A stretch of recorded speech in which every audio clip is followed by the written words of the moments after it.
उत्तराखंड में पिछले कुछ सालों में पहाड़ी गांव में बड़ी संख्या में पलायन हुआ है और इस पलायन की वजह से गांव के गांव खाली हो गए। इस वजह से दूसरी तरफ बहुत तेजी से अब जंगली जानवरों और आम लोगों के बीच में संघर्ष बढ़ता जा रहा है। यह घटना सबसे ज्यादा पौड़ी जिले में देखने को मिली है। कुछ दिन पहले ही पौड़ी जिले के कई स्थानों में बाघों के आतंक की वजह से नाइट कर्फ्यू भी लगाया गया। वहीं नाइट कर्फ्यू और बाघों के आतंक को लेकर जब वन मंत्री सुबोध उनियाल से पूछा गया तो उन्होंने बताया कि जैसे ही यह घटना हुई उसके बाद हमने यहां पर 2 डॉक्टर तैनात कर दिए हैं और आज वन्य जीव और आम लोगों के बीच में जो संघर्ष बढ़ रहा है उसे टालना भी बहुत जरूरी है।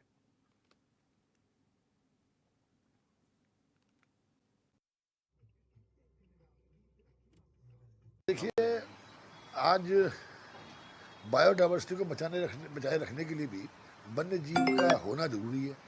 उसी तरह से जान माल की हानि न हो, ह्यूमन वाइल्ड लाइफ कॉन्फ्लिक्ट कितना टाला जा सके, ये बहुत आवश्यक है। हमने जैसे ही ये घटना हुई तत्काल 2 डॉक्टर्स वहाँ पर पोस्ट कर दिए, 3 डिविजन्स के कर्मचारियों को पोस्ट किया गया है वहाँ पर, और साथ ही साथ पिंजड़े भेजने का काम किया ताकि अगर बाघ को पकड़ने के बाद ट्रैंकुलाइज किया जा सके। लेकिन प्रश्न ये है, कर्फ्यू लगाने के पीछे कारण ये था कि इस तरह की तमाम घटनाएं उस इलाके में हुई हैं और ये घटनाएं ज़्यादातर रात को होती हैं। तो रात को अगर थोड़ा सावधानी नहीं बरती गई, हमने तमाम बार विज्ञापन भी निकाले हैं, ऐड भी कई अखबारों में आए हैं कि शाम को कम से कम बहुत ज़रूरी काम हो तो निकले, बनाने निकले। लेकिन जब वो वहाँ पर लगातार ये घटनाएं बढ़ रही थी तो इस कारण कर्फ्यू लगाना मजबूरी थी जान मान। हमारे साथ हमारे संवाददाता रोहित विक्रम सिंह जुड़ चुके हैं। रोहित, नाइट कर्फ्यू पौड़ी में लगाया जा रहा है, क्या है पूरा मामला? जी देखिए मनीष, उत्तराखंड में पिछले कुछ सालों में की अगर हम बात करें तो जो पहाड़ी गांव हैं वहां पर बड़ी संख्या में पलायन हुआ है और उस पलायन की वजह से जो पूरे गांव हैं वो खाली हो चुके हैं। और इस वजह से दूसरी तरफ बहुत तेजी से जो जंगली जानवरों और आम लोगों के बीच में ये संघर्ष का मसला जो है पिछले काफी समय से सामने आया है। खास तौर पर ये जो जंगली जानवर और मानव के बीच की जो भिड़ंत होती है खास तौर पर रात में होती है। और पिछले कुछ सालों में ही कई ऐसी घटनाएं हो चुकी हैं जहां पर जंगली जानवरों द्वारा आम लोगों पर हमला किया गया है और इस दौरान कई लोगों की मौत भी हुई है। और सबसे ज्यादा ये घटना पौड़ी जिले को में देखने को मिली है। कुछ दिन पहले ही पौड़ी जिले के कई स्थानों में बाघों के आतंक की वजह से नाइट कर्फ्यू भी लगाया गया था। नाइट कर्फ्यू और बाघों के आतंक को लेकर जब सरकार से सवाल जवाब किया गया तो सरकार की तरफ से हालांकि 2 डॉक्टर्स और की टीम भेजी गई है, वहां पर पिंजड़े भेजे गए हैं और नाइट विजन कैमरे के द्वारा बाघों की गतिविधियों पर नजर रखी जा रही है। हालांकि सरकार की तरफ से कहा जा रहा है आम लोगों से, क्योंकि हमें जैव विविधता को भी बचाना है। जैव विविधता में ये तमाम हमारे जंगली जानवर और ये पेड़ पौधे सभी आते हैं, तो ऐसे में कोई ऐसा रास्ता निकाला जाए जिससे किसी जानवर की मृत्यु भी ना हो और लोगों को समस्या से निजात भी मिल जाए।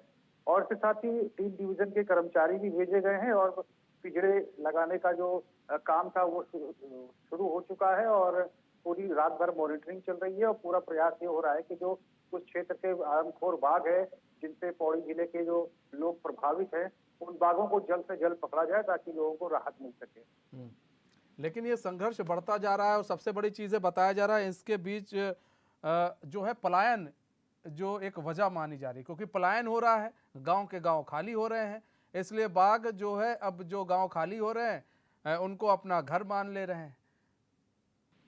बिल्कुल मनीष, ये सिर्फ बाघ की समस्या नहीं और ये तो फिलहाल पौड़ी जिले में समस्या अभी पनपी है, लेकिन ये उत्तराखंड में कमोवेश जो तमाम जो पर्वतीय जिले हैं वहाँ सभी में यही समस्या है, क्योंकि बहुत सारे क्षेत्रों में हमने देखा है बाघ की समस्या है। बहुत सारे ऐसे गांव हैं, जिले हैं जो पर्वतीय क्षेत्र जहाँ पर भालू की समस्या है, जहाँ पर भालू का आतंक बहुत ज्यादा हो जाता है। और खास तौर पर जो बाघ है ये सर्दियों में अमूमन आदमखोर हो जाते हैं और सर्दियों में इनका आतंक बढ़ता है और खास तौर पर ये बकरी या फिर कुत्ते की तलाश में गांव की ओर रुख करते हैं और जब इनका मानव से सामना होता है तो मानव पर हमला कर देते हैं। लेकिन फिलहाल ये घटनाएं पौड़ी जिले में हो रही हैं। अब सरकार का पूरा प्रयास है कि हम किस तरह से वहाँ के लोगों को राहत दें, क्योंकि गांव भी खाली हो रहे हैं और जब गांव खाली होते हैं तो जो जंगली जानवर है जाहिर तौर पर वो गांव का रुख करते हैं। तो ऐसे में सरकार का प्रयास यही है कि हम पलायन को सबसे पहले रोकें, लेकिन दोनों ही एक दूसरे के एक तरह से पूरक कहे जा सकते हैं मनीष, क्योंकि जहाँ एक तरफ पलायन होता है फिर वहाँ जंगली जानवरों का प्रकोप हो जाता है, और जंगली जानवरों का प्रकोप है, इसी वजह से पलायन हो रहा है। तो ये समस्या बहुत विकराल है, क्योंकि पर्वतीय क्षेत्र में जो जीवन है वो दुर्गम है, जीवन यापन करना दुर्गम होता है, जंगली जानवरों का खतरा तो बना ही रहता है। जल्दी ही लोग सो जाते हैं और रात बिरात निकलने में भी लोगों को समस्या होती है। फिलहाल वन विभाग की टीमों को वहां पर अलर्ट रहने के लिए कहा गया है, कोई अप्रिय स्थिति ना हो, कोई अप्रिय घटना ना हो, इसके लिए पिंजरा लगाया गया है, और जो नशे का इंजेक्शन होता है उसके से भी इंतजाम किए, जिसको ट्रैंकुलाइजर कहते हैं। यदि बाघ दिखता है तो उसको ट्रैंकुलाइज करके फिर मुख्यालय पहुंचाया जाएगा, जहां पर संबंधित बाघ को रखा जाना है, या फिर किसी डियर पार्क में रखा जाएगा। ये सरकार की योजना है, लेकिन फिलहाल अभी बाघ कब्जे में नहीं आया है और वन विभाग की जो टीम है वो मौके पर बनी हुई है। अच्छा, एक चीज़ और भी है रोहित, ये समझना चाहेंगे कि जो गांव के लोग हैं उन लोगों की हालिया स्थिति क्या है इस वक्त, वो कितना डरे हुए हैं, सहमे हुए हैं? जी देखिए, चूंकि गांव के लोग काफी डरे हैं, क्योंकि गांव में चूंकि बुजुर्ग भी है, महिलाएं भी हैं, छोटे बच्चे भी हैं, तो ऐसे में सभी को डर रहता है कि कहीं बाघ आ गया तो फिर क्या होगा। अकेले नहीं निकलते, झुंड के झुंड निकलते हैं, उनके पालतू जानवर भी है, उनकी निगरानी भी करनी है। कैसे उनको बचाया जाए, कहीं उनको बाघ ने अपना निवाला बना लिया तो उनका अच्छा खासा नुकसान हो जाएगा। तो फिलहाल जीवन यापन करना कठिन है, क्योंकि बाघ जो है एक चतुर जीव होता है, बहुत चालाकी से आता है और अपने शिकार पर हमला करता है। और ऐसे में कई बार ऐसा देखने को मिलता है मनीष, क्योंकि उत्तराखंड में हमने कई स्टोरी ऐसी कवर की हैं। कई बार बाघ जो है, छोटे बच्चे जब बने रहिए रोहित, हमारे साथ बने रहिए। डॉक्टर जीतराम आर्य हैं जो कांग्रेस के पूर्व विधायक हैं, वो जुड़ चुके हैं। डॉक्टर जीतराम आर्य जी, स्वागत है चैनल में आपका। जी डॉक्टर जीतराम आर्य जी, अब जो है इंसानों और जानवरों के बीच में एक अलग सा संघर्ष देखने को मिल रहा है। पौड़ी में देख लीजिए, नाइट कर्फ्यू लगा हुआ है वहां पर जानवरों का आतंक है, बाघों का आतंक हो गया है वहां पर, और ऐसे में लोग डर के साए में जी रहे हैं। देखिए, ये बहुत ही एक सोचनीय विषय है उत्तराखंड के लिए। उत्तराखंड का हमारा जो भौगोलिक जो ताना बाना था, हमारा लगभग फॉरेस्ट एरिया 2/3 यानी 64 के आसपास हमारा फॉरेस्ट एरिया था, और लगभग 1/3 हमारा जो बाकी आपका अर्बन एरियाज और एग्रीकल्चर और बाकी लैंड थी। तो फॉरेस्ट एरिया धीरे धीरे क्या हुआ कि फॉरेस्ट एरिया का इंक्रोचमेंट बढ़ा, और जो हमारे जंगली जानवरों की थी उनकी जो आवास या जिसको हैबिटेट हम कह सकते हैं, उनका आवास धीरे धीरे कम होने लग गया। लेकिन उसकी पॉपुलेशन बढ़ी, जैसे कॉर्बेट के अंदर गया है, और कॉर्बेट से लगा हुआ एरिया हमारा ज्यादातर पहाड़ी क्षेत्र का एरिया, पौड़ी का एरिया कॉर्बेट से लगा हुआ है। और कॉर्बेट से जो हमारा वहाँ ब्रीडिंग और जो बाघ की पॉपुलेशन जो बढ़ रही है वो आसपास के एरियाज में घुस जाता है, और उससे गाँव के लोगों को एक तरह से बहुत ही खतरा, क्योंकि बाघ एक ऐसा है कि ये एक कैट फैमिली का जानवर है, और कैट फैमिली के जानवरों का आदत क्या होती है कि ये चुपके से पीछे से जो है कहीं आसपास के एरियाज में चुपके से ये दुबक जाते हैं, और दुबक जैसे ही इनको कोई मिला तो एकदम अटैक करते हैं सीधे जो है उस पे जो है। दूसरा, इनका जो भोजन की जो भोजन है इनका, वो भी भोजन भी इनको प्रॉपर रूप से नहीं मिल पाता था। फॉरेस्ट डिपार्टमेंट ने, हमारे उत्तराखंड की सरकार ने तमाम चीजें तो ये बहुत नजर रखते हैं खनन पे, दूसरी चीजों पे, लेकिन जो फॉरेस्ट और इस पे एरिया पे सरकार का उतना ध्यान नहीं है कि कैसे हमको मैनेज करना है फॉरेस्ट को, कैसे हमको वाइल्ड लाइफ को मैनेजमेंट करना है, उनकी फूड का हैबिट जो है, उनको फूड कैसे हम उनको वहां पर उपलब्ध कराएं, उनके प्राकृतिक वास में करें। इसी तरह से हमारा यहाँ पर जो है जो हमारा ये राजा जी नेशनल पार्क है, यहाँ से भी बाघ का माइग्रेशन इधर उधर जाता है, आसपास के गाँव में होता है। तो ये पहाड़ का उत्तराखंड का जो हमारा भौगोलिक परिदृश्य था, जो हमारे जंगल थे, जो हमारे यहाँ पर के थे, इसको सरकार ने जैसे जैसे पॉपुलेशन बढ़ी, इस तरह से मैनेजमेंट भी सरकार को इसके मैनेजमेंट और जो फॉरेस्ट का और वाइल्ड लाइफ के मैनेजमेंट में भी बहुत भूमिका निभानी थी।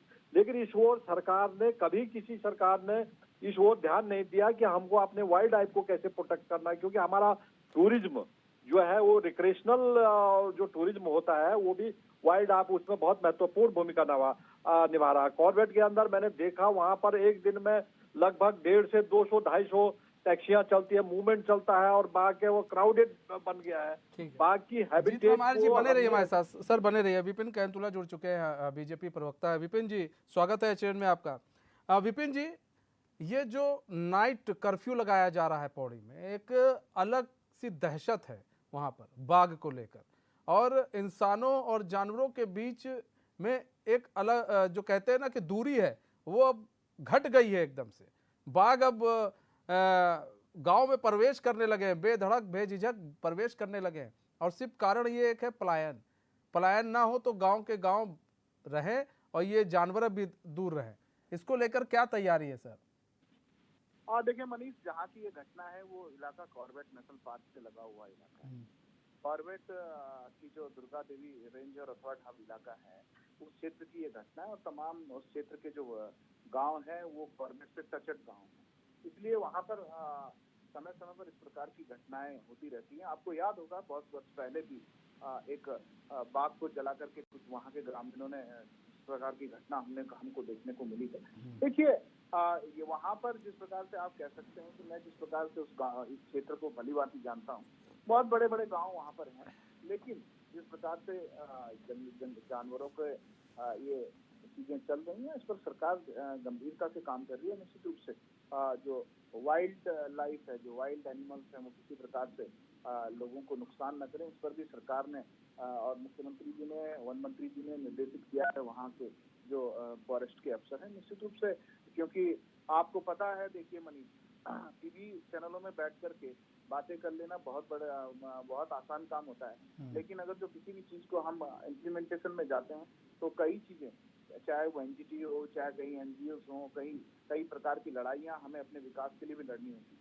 तो निश्चित रूप से बहुत सारी चीजों को सबको देखते हुए सरकार बीच समांतर रास्ता निकालती है। तो इसलिए मैं कह सकता हूँ कि आने जिस प्रकार की चीजें हैं, अवेयरनेस ला करके और वहाँ पर किस प्रकार से जंगली जानवरों का, मनुष्यों का, मानव का जो है संघर्ष न हो, इस ओर चीजें कर रहे हैं। निश्चित से देखो, हम जिस प्रकार से अभी आपने देखा होगा कि कॉर्बेट के अंदर या जंगलों के अंदर जिस प्रकार से अतिक्रमण जो चल रहा है, उसको चिन्हित करने का काम भी सरकार कर रही है। उस पर तमाम विपक्षी दल राजनीति भी कर रहे हैं। तो मेरा ये कहना है कि आने वाले समय पर किसी भी प्रकार से ऐसी चीजें न हो, इसको लेकर के अवेयरनेस कैंप्स जो है उस इलाके के अंतर्गत हमारी सरकार लगाने जा रही है, फॉरेस्ट विभाग लगाने जा रहे हैं, उसको निर्देशित कर दिया गया है उस क्षेत्र में। और जहाँ पर इस प्रकार की चीजें हैं, ताकि किसी जान माल का खतरा ना हो, रात में किसी प्रकार से हम वहाँ ग्रामीण को कहा गया है निकले नहीं, इसलिए क्योंकि वहाँ पर जो क्षेत्र है, मैं बहुत भली बात ही परिचित हूँ, क्योंकि कॉर्बेट से लगा हुआ क्षेत्र। तो विपिन जी, इस चीज को रोका कैसे जाएगा? अब इस पर नियंत्रण पाने के लिए क्या कुछ कार्रवाई की जा रही है? कैसे नियंत्रण पाया जाएगा? वन विभाग कैसे काम कर रहा है? और वाइल्ड लाइफ की बात की जा रही है, वो कैसे काम कर रही है? देखिए काफी सारी चीजें हैं। कर्फ्यू लग रहा है, अब आप सोच सकते हैं कर्फ्यू लग रहा है वहां पर, बेचारे जो लोग हैं वो भी अब घर से नहीं निकल पा रहे, तो एक डर है उनको, कहीं ऐसा ना हो कि वो कहीं घर में चला है। देखिए बहुत बड़ी आप जिस प्रकार से कह रहे थे कि पलायन भी तो बहुत, जैसे गांव के अंदर जो घर हैं, जो उजड़े हुए घर हैं, उसको भी सरकार ने एक निर्णय लिया है कि जो उजड़े हुए जो खंडर हैं उनको हटा करके गांव के अंदर जो झाड़ियां हैं उसको साफ करके, इस प्रकार का अवेयरनेस जो है इस क्षेत्र के लोगों के साथ मिलकर के चलाना प्राथमिकता पे सरकार ने रखा है, और घटनाएं ऐसी न घटे। और जैसे मैं सुन रहा था कि देखिए कॉर्बेट के अंदर लोग जा रहे हैं, और उस क्षेत्र के जो युवा हैं मनीष, उस क्षेत्र के युवा भी तो रोजगार चाहते हैं। निश्चित रूप से रोजगार से जोड़ना कॉर्बेट के साथ हमारी सरकार की प्राथमिकता है। और वहाँ जिस प्रकार से अंदर आप देखेंगे टूरिज्म कितने, कॉर्बेट एक इंटरनेशनल पार्क है, वहाँ टूरिज्म आता है, टूरिस्ट आता है, तो अब इकोनॉमी भी इससे मजबूत हो, और जो जंगली जानवर है और मानव है उसके बीच में संघर्ष भी ना हो, इन सब चीजों पर सरकार काम कर रही है। और ये तो कॉर्बेट का क्षेत्र है। हम सब लोग जानते हैं कि 67% भूभाग जो है, 67% भूभाग उत्तराखंड का जंगलों से आच्छादित है, वनों से आच्छादित है। मैं जिस गाँव में रहता हूँ वो कॉर्बेट से 100 किलोमीटर दूर है। मेरे गांव के अंदर भी कई बार मैंने देखा है कि बाघ ठीक है। बगीरे वहाँ आ जाते हैं। जीत ठीक है विपिन भाई, एक मिनट। जीत राम जी, सर सवाल ये है कि कैसे रोका जाए। देखिए आप भी एक पूर्व विधायक रह चुके हैं, आप चीज़ों को बड़े नज़दीक से देखते हैं। जीत राम जी, इसको रोका कैसे जाए और कैसे अवेयरनेस लाया जाए जो आम जनता है उनके बीच में, कि नहीं भैया तुम लोग पलायन मत करो, अपने गांव को मत छोड़ो। गांव अगर छोड़ दोगे तो कोई फायदा नहीं है, कहीं जाओगे बाहर जाओगे चीज़ें तुमको उतनी बेहतर नहीं मिलेंगी जो सुविधाएं तुम्हें यहाँ मिल सकती हैं। तो ऐसे अवेयरनेस कैसे लाया जाए? लिए दो चीजें हैं। एक तो हमको जो जनता में है उसमें जनता को हमको सुविधाएं उपलब्ध करानी पड़ेगी। गाँव का प्रॉपर हमको मैनेजमेंट करना पड़ेगा। गाँव की डिमार्केशन प्रॉपर बाउंड्री डिमार्केट करनी पड़ेगी। और फॉरेस्ट के, क्योंकि जो असली चीज है, सबसे बड़ा चीज है पेट। भोजन अगर किसी जानवर को, जंगली जानवर को नहीं प्राप्त हो पाएगा तो वो शहरों की ओर आएगा। दूसरा, मैंने जैसे कहा कि क्राउडेड जो कॉर्बेट के अंदर है या अन्य जगहों पर जो क्राउडेड है, अब क्या हुआ कि जंगली जानवर के लिए उसकी नेचुरल हैबिटेट तो हमने खत्म कर दी। और जो नेचुरल हैबिटेट खत्म कर दी तो वो क्या हुआ कि हमारे बीच में, गाँव वालों या आदमियों के बीच में वो रहने को मजबूर हो रहा है। तो नेचुरली वो अटैक भी कर रहा। कई केसेस हो चुके हैं इन्हीं दिनों में, पिछले सालों में कई केसेस हो चुके हैं इससे अटैक के, जिसमें कि बाघ का जो है अटैक हो चुका है।